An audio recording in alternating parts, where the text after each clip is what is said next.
Good morning बच्चों, how are you? I hope you are fine. चलिए आज हम लोग क्लास 7 की जो आपकी बुक है इंग्लिश की बुक, उसका unit 9A a trip to the hot spring का क्वेश्चन आंसर करेंगे। ओके, सो आप अपने बुक में देख सकते हो कि after the end of the chapter there are some questions. Let's try to understand what would be the answers. Okay, so here explore the text and you have to answer the following questions. So first question is who were going on a trip to where? So आप अगर book को पढ़े हैं, उस chapter को पढ़े हैं, तो आपको याद होगा that 50 students of Tomoe Goken school were going to visit a hot spring that is called Toy Spa. Okay, याद आया? चलिए हम लोग नेक्स्ट क्वेश्चन की ओर बढ़ते हैं। that it asks who was the strangest among Tomoe's people? तो कौन सबसे स्ट्रेंज था टोमोइज पीपल में? And that is none other than, सीधा answer, Totto chan was the strangest among the Tomoe's peoples. Okay, तो उस स्कूल की सबसे ज़्यादा स्ट्रेंज जो बच्ची थी, पीपल थी, वो थी Totto chan. Next is where did the children stay on the trip? So कहाँ बच्चे ठहरे थे जब वो ट्रिप पे गए थे, हॉट स्प्रिंग के ट्रिप पे? तो याद कीजिए, yes is the answer. On the trip the children stayed on a vacation home which was owned by the father of one of the Tomoe's students. तो वो एक वेकेशन होम में ठहरे थे जो कि उसी स्कूल के एक बच्चे के फादर का था, है ना? Quickly let's move to the next question, and it is the fourth one, and it asks how did the children go to toy spa? Okay, बच्चे टॉय स्पा तक कैसे गए थे? याद कीजिए, here is the answer. The children went to toy spa firstly by train then by ship. तो बच्चे जो हैं वो टॉय स्पा तक पहले ट्रेन पे गए, उसके बाद शिप से उन्होंने ट्रैवलिंग की। Next, fifth one says, how long did the children stay at Toy Spa? बच्चे कितने दिनों के लिए ठहरे थे टॉय स्पा में?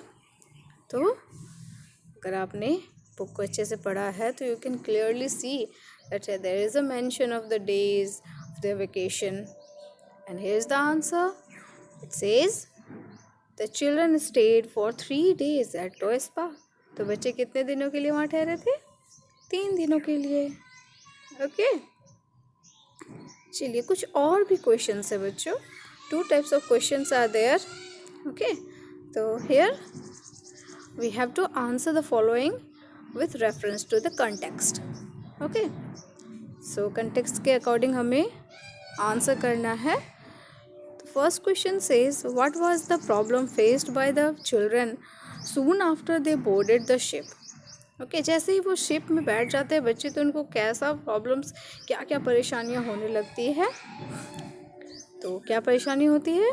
Yes, the answer says the children started feeling sick soon after they boarded the ship. तो जैसे ही बच्चे शिप पे चढ़ते हैं वैसे उनको थोड़ी जी मिचलाने जैसी, थोड़ी चक्कर जैसी लगने लगती है, वो थोड़ी सिक फीलिंग करने लगते हैं.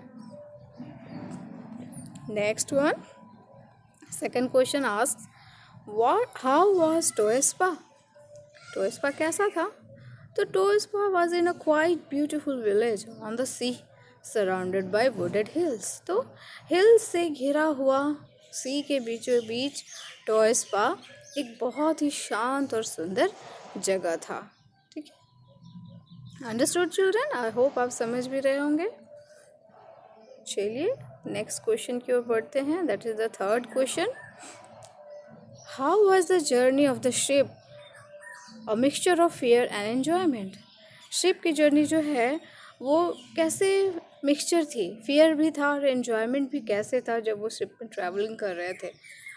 तो answer is the roughness of the sea. Actually here ship is missing, the roughness of the sea होगा. ओके, सॉरी बच्चों, आप इसमें थोड़ा मेंशन कर लीजिएगा, the roughness of the sea होगा. Okay, and The excitement of traveling on ship for the first time made the journey of the ship a mixture of fear and enjoyment. तो ship की journey जो है उसका roughness, जब सी यानी समुद्र जो है वो हिचकोले लेता है, लहरों से भरा हुआ होता है, तो शिप क्या होता है, बोट या शिप जो है वो बहुत डोलने लगता है, तो बच्चों को डर थोड़ा सा फील होने लगता है। लेकिन साथ ही साथ जब बच्चे शिप को पहली बार ट्रैवल कर रहे थे तो हर एक चीज़, हर एक कॉर्नर को इंस्पेक्ट कर रहे थे, बिकॉज फर्स्ट टाइम था और उनको बहुत एक्साइटमेंट हो रही थी। तो उनको डर भी लग रहा था और एक्साइटमेंट भी हो रही थी, वो इन्जॉय भी कर रहे थे, बहुत मज़ा भी आया था। Okay, next question, question number 4 asks, how did the children enjoy the hot water as well as cold water in Toy Spa? तो कैसे बच्चों ने गर्म पानी और ठंडे पानी दोनों को एंजॉय किया था टॉय स्पा में?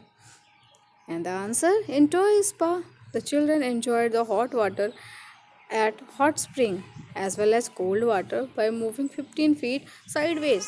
तो hot spring का जो स्पॉट था वहाँ पे उन्होंने गर्म पानी में नहाने का मज़ा लिया, और साथ ही साथ अगर वो 15 फीट अपने साइड वाइज कहीं भी जाते, दाएं बाएं आगे पीछे, तो उनको ठंडा पानी मिलता।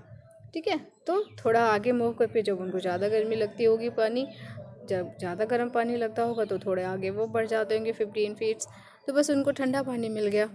तो इस तरह से उन्होंने गर्म पानी और ठंडे पानी दोनों से स्नान करने का मज़ा लिया। कहाँ? Obviously in Toy Spa. Let's move to the last question and it asks, how did the headmaster manage to take the photograph लेना कैसे उन्होंने मैनेज किया, बिकॉज सारे बच्चे तो इधर उधर जा रहे थे। And the answer is, by leaving each child posing according to his or her fancy, the headmaster managed to take the photograph. Okay, बच्चों को छोड़ दिया हेडमास्टर ने कि आप जिस पोजीशन में रहना चाहते हो आप वैसे ही रहो। ठीक है, बिकॉज मैं किसी को नहीं बोल सकता कि आप खड़े रहो, आप अपने जूते मत पहनो, आप ऐसे मूव मत करो। ठीक है, उनको छोड़ दिया, वो जैसे थे, जिस पोजीशन में थे वैसे ही हेडमास्टर ने छोड़ दिया और फोटो क्लिक कर लिया। Okay, so children, these all are the questions and answers. I hope आप समझ गए होंगे। आप अगर नहीं समझे हैं तो एक दो बार और वीडियो को देखिए, अब अपने बुक के स्टोरीज़ को पढ़िए, आपका सारा कॉन्सेप्ट क्लियर हो जाएगा। And there are some other questions, fill in the blanks and match the following, I think, so you can do all those by reading the chapter. Okay, so this is all for the question answer section. Study well, children, and thanks for listening.